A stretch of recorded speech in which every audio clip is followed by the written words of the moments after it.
Hindi biro ang halaga ng pondo na umano'y nawawala sa kaban ng bayan dahil sa korupsyon. At ang sinisisi rito ni Vice President Sara Duterte, si House Speaker Martin Romualdez. Anya, sobrang laki na ng halagang nakurakot. Kaya kahit palitan pa si Romualdez, hindi na maibabalik ang ninakaw niya sa bayan.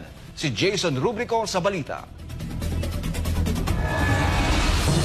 Sunod-sunod ang maanghang na pahayag ni Vice President Sara Duterte mula sa isyu ng korupsyon na kinasasangkutan umano ni House Speaker Martin Romualdez, patutsada ng anak ni Representative Benny Abante hanggang sa investigasyon ng kasalukuyang administrasyon laban sa kanyang mga kaalyado.